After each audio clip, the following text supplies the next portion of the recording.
Good morning मेरे प्यारे विद्यार्थियों। आज हम हमारी क्षितिज पुस्तिका के गद्य भाग के प्रथम अध्याय एक अद्भुत अपूर्व स्वप्न को विस्तार से पढ़ने जा रहे हैं। इसे आप ध्यान से सुने और ध्यान से समझें। इससे संबंधित जितने भी प्रश्न बनते हैं उन सभी प्रश्नों को हम साथ के साथ बनाते चलेंगे, जिनमें किसी भी प्रकार की समस्या आने पर आप मुझसे पूछ सकते हो। तो आइए स्टार्ट करते हैं। एक अद्भुत अपूर्व स्वप्न। यहाँ लेखक अपने एक स्वप्न की बात कर रहा है पूरे पाठ में, जिस स्वप्न में लेखक ने दुनिया को देखा है, दुनिया में रहने वाले लोगों को देखा है और दुनिया का बड़ा ही सुंदर दृश्य और अपनी भावनाओं को सुंदर तरीके से इस निबंध में प्रस्तुत किया है। तो देखिए बेटाओ, एक अद्भुत अपूर्व स्वप्न। अद्भुत, विचित्र, अपूर्व, इससे पहले कभी नहीं हुआ ऐसा स्वप्न यहाँ पर हम पढ़ेंगे। आज रात्रि को, लेखक कहता है, आज रात्रि को पर्यंक पर अर्थात पलंग पर जाते ही अचानक आंख लग गई। सोते में सोचता क्या हूँ कि सोते में जैसे मैं सोया तो सोचता हुआ कि चलायमान शरीर का कुछ ठिकाना नहीं, अर्थात जो शरीर आज चल रहा है उस शरीर का कोई ठिकाना नहीं है। इस संसार में नाम स्थिर रखने की कोई युक्ति निकल आवे तो अच्छा है। जैसे थका हारा वो पलंग पर लेटे तो लेटते लेटते सोचने लगे, क्या सोचने लगे कि इस चलायमान शरीर का कोई भरोसा नहीं है कि कब रुक जाए। आपको पता है, आज मैं वीडियो बना करके आपको सेंड कर रहा हूँ, आप बहुत अच्छे से पढ़ रहे हैं। कल मैं नहीं बना पाऊँ, कल आप नहीं पढ़ पाए, तो हमारे चलायमान शरीर का कोई विश्वास नहीं है, कभी भी हमारे साथ धोखा कर सकता है, अर्थात हमें छोड़ करके जा सकता है। तो लेखक क्या कहता है कि इस संसार में नाम स्थिर रखने की कोई युक्ति निकल आवे तो अच्छा है। लेखक बड़ा सोच रहा है। क्या सोच रहे कि अगर अमर होने की, अर्थात मेरे जाने के बाद भी इस संसार में मुझे लोग याद करें, कुछ ऐसी तरकीब निकल आए तो मज़े आ जाए। तो क्या हुआ, क्योंकि यहाँ की रीति देख मुझे पूरा विश्वास होता है कि इस चपल अर्थात चालाक जीवन का क्षण भर का भी भरोसा नहीं है कि कब मेरा साथ छोड़ जाए। लेखक कह रहे हैं यहाँ पर, आप मेरे को मत समझना, मैं नहीं कह रहा ये बातें, ये लेखक बातें कह रहा है कि मुझे नहीं पता कि मेरा कब ये जीवन साथ छोड़ जाए। ऐसा कहा भी है कि श्वास श्वास पर हरि भजो, वृथा श्वास मत खोए, न जाने या श्वास को आवन होए न होए। अर्थात श्वास श्वास पर भगवान का नाम भजो, अर्थात भजन करो, व्यर्थ में अपनी श्वासों को खराब मत करो ये फालतू की बातें करके कि मैं ऐसा हूँ, मैं वैसा हूँ, अपनी प्रशंसा करके ही अपने जीवन को व्यतीत करने में व्यर्थ में अपनी श्वासों को खर्च कर रहे हो। क्या कहा है लेखक ने आगे कि न जाने ये जो श्वास है इसका कल आना हो तो हो या ना हो, अर्थात ये श्वास आई नहीं तो हम क्या करेंगे फिर, इसलिए अपनी श्वासों को व्यर्थ में खराब ना होने दो। ये लेखक थका हुआ है, सोच रहा है अभी, अब उसकी आंखें लग जाएगी, फिर वो अपूर्व स्वप्न आएगा जिसकी मैं बात कर रहा हूँ। तो देखिए, देखो समय सागर में एक दिन सब संसार अवश्य मग्न हो जाएगा, अर्थात पूरा संसार समय सागर में क्या हो जाएगा, चले जाएगा। समय सागर में एक दिन सब संसार अवश्य मग्न हो जाएगा, मिल जाएगा। कालवश शशि सूर्य भी नष्ट हो जाएंगे, और अगर समय को आगे की ओर खींचा जाए तो जो पृथ्वी के ऊपर चंद्रमा और सूर्य चमकते हैं ये भी क्या हो जाएंगे, एक दिन नष्ट हो जाएंगे। आकाश में तारे भी कुछ काल पीछे दृष्टि न आवेंगे, तारे भी गायब हो जाएंगे। अब लेखक का स्वप्न चालू हो गया है, अब थोड़ा ध्यान से रहना आप। लेखक क्या क्या गायब कर रहा है, क्या क्या नहीं, पता नहीं। अब सोचो आप कि हम जैसे गली में कोने में पड़े हुए व्यक्ति की क्या बात करें, जब सूरज और चंद्रमा को लेकर के ही लेखक कितनी बड़ी बात कह रहे हैं कि एक दिन सूरज, चंद्रमा, तारे भी गायब हो जाएंगे। आगे सुनिए बेटाओ, केवल कीर्ति कमल संसार सरोवर में रहवा न रहे, अर्थात क्या कहा है कि केवल कीर्ति कमल संसार सरोवर में रहे व न रहे, और सब तो एक तप्त तवे की बूंद हुए बैठे हैं। कि जो यहाँ पर आप अपनी बल से, यशोगान से जो कुछ कर जाओगे वो ही संसार रूपी तालाब में कीर्ति कमल के रूप में खिला रहेगा, जाने ना रहेगा। लेकिन अगर हम बात करें तो जो भी आपको दिख रहा है इस समय, आपकी सुख सुविधा की चीज़ से लेकर के आपको दुख पहुंचाने वाली चीज़ तक, ये सब तो एक तप्त तवे पर अर्थात गर्म तवे के ऊपर एक बूंद के समान है। अर्थात जैसे गर्म तवे के ऊपर आप पानी डालोगे तो वो तुरंत गायब हो जाएगी, तो उस बूंद के समान है कि कब आए और कब चले जाए पता ही नहीं। इस हेतु इस कारण बहुत काल तक सोच समझ प्रथम यह विचार किया कि कोई देवालय बनाकर छोड़ जाऊं।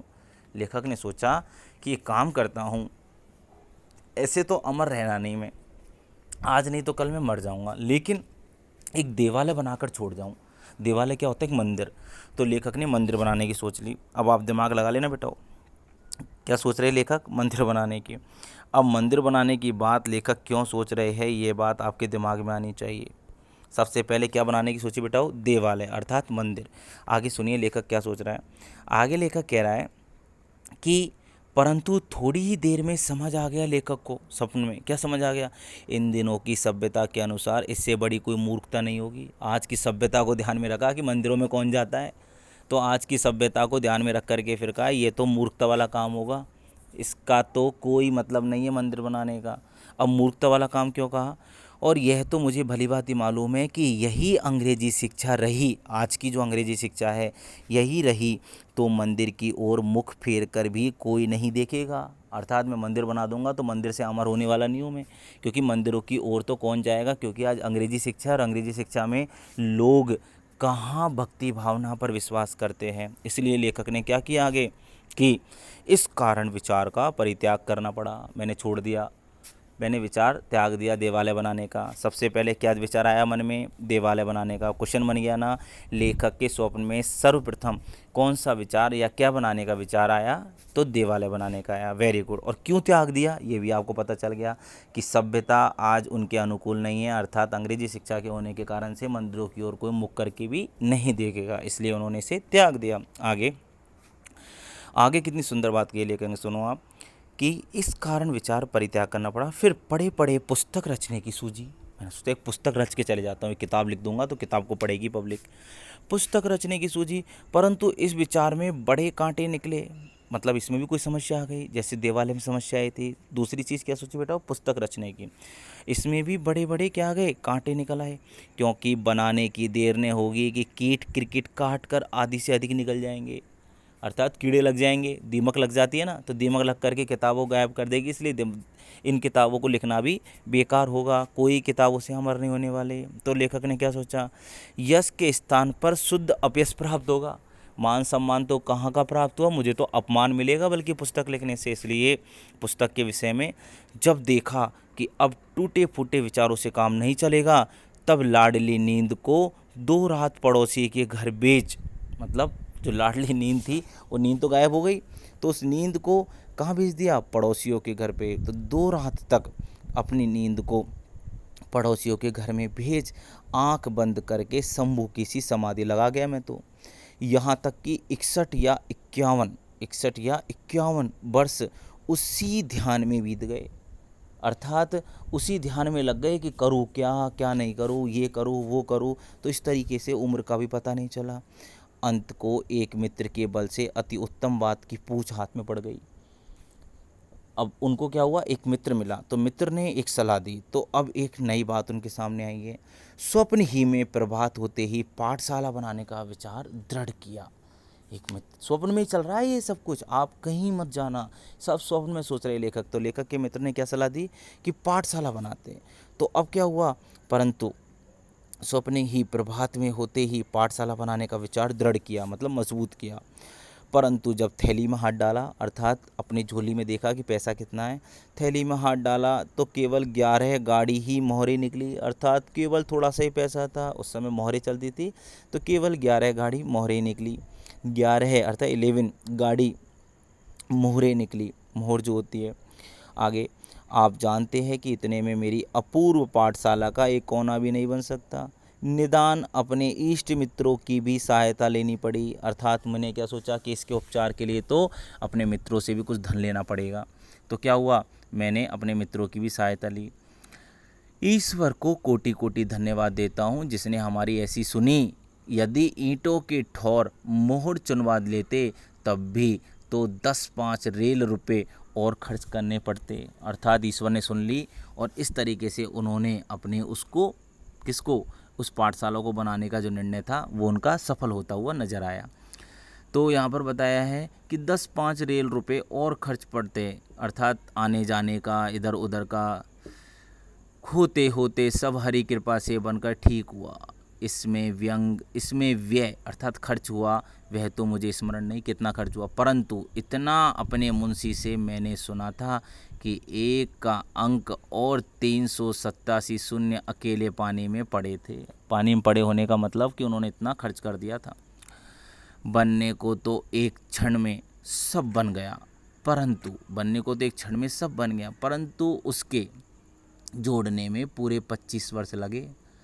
जब हमारी अपूर्व पाठशाला बनकर ठीक हुई तो उसी दिन हमने हिमालय की कंदराओं में अर्थात गुफाओं में से खोज कर अनेक उद्दंड पंडित बुलवाए, जिनकी संख्या 0.5 से अधिक नहीं है। इस पाठशाला में अनगिनत अध्यापक नियत किए गए, अर्थात अनगिनत अध्यापकों को यहाँ लगाया गया, परंतु मुख्य केवल क्या है, पंडित मुग्धमणि शास्त्री तर्क वाचस्पति प्रथम अध्यापक थे। लुप्त लोचन ज्योतिषाभरण अध्यापक ज्योतिष शास्त्र के थे। शील दावानल नीति दर्पण अध्यापक नीति शास्त्र और आत्मविद्या। तो इस तरीके से अध्यापक थे। कौन कौन से बेटाओ, अभी देखा आपने यहाँ पर कि पंडित मुग्धमणि शास्त्री ये तर्क वाचस्पति जो प्रथम अध्यापक के रूप में वहाँ पर मंडित हुए। पाखंड प्रिय धर्माधिकारी, पाखंड प्रिय, जो पाखंड मतलब धर्म के नाम पर पाखंड करे, ऐसे पाखंड प्रिय धर्म अधिकारी को नियुक्त किया। अध्यापक जो धर्मशास्त्र पढ़ाएगा। प्राणांतक प्रसाद व्याकरणिक अध्यापक वेदक शास्त्र, जो वेद का ज्ञान देगा वो प्राणांतक मतलब प्राणों तक, जब तक आदमी के प्राण नहीं जाएंगे तब तक उसका उपचार करता रहेगा, इस तरीके का उन्होंने एक वेद को नियुक्त किया। लुप्त लोचन ज्योतिषावरण अध्यापक ज्योतिष शास्त्र का, जो ज्योतिष कौन बताएगा, जिसके आँख ही नहीं है, ऐसा ज्योतिषावरण लिया। तो ये अध्यापक देखना आप कैसे पढ़ाएंगे। ये पाठ बड़ा ही आनंद में, यहाँ पर कोई प्रश्न नहीं बन रहे थे। इन अध्यापकों के नाम याद करने होंगे आपको, अध्यापकों को किस तरीके से इसके अंदर वर्णित किया गया वो आगे आएगा, उसको याद करना होगा। वहाँ पर जो प्रश्न बन रहे थे उन्होंने बता दिया कि कौन सा विचार पहले आया, दूसरा कौन सा आया, क्यों त्यागा, तीसरा विचार पाठशाला बनाने में क्या सबसे बड़ी दिक्कत आई थी, दिक्कत हल कैसे हुई, इस तरीके की बातें आपको याद रखनी है। तो आप चिंता मत कीजिए, जो जो प्रश्न बन रहे हैं वो मैं आपको बताता चल रहा हूँ। इसमें लाइनें बड़ी ही निबंधात्मक तरीके से प्रयोग की है, जैसे रेल रुपए, आप लोग वहाँ पे सोच सकते हो गाड़ी मोहरे, रुपए पैसों के लिए। तो इस तरीके के शब्दों का जो प्रयोग किया है ये केवल और केवल निबंध की सुंदरता बढ़ाने के लिए, उसमें प्रभाव जमाने के लिए प्रयोग में लिए। आगे क्या बेटा हो, शील दावनल नीति दर्पण अध्यापक जो नीति शास्त्र पढ़ाएंगे, इस तरीके के अध्यापकों की नियुक्ति की। अब हम इस पाठ से संबंधित चर्चा कल करेंगे। इस पाठ को आप जहाँ तक मैंने पढ़ाया है इस वीडियो को पुनः एक बार और सुनना, आप समय निकाल करके कभी भी सुन लेना, चाहे शाम को सुन लेना, दोपहर में सुन लेना, सोते समय रात को सुन लेना, जिससे क्या है कि रिपीट करने से आपके दिमाग में क्वेश्चन आंसर सेट हो जाएंगे। तो आज के लिए इतना ही, धन्यवाद, बाकी चर्चा कल करेंगे।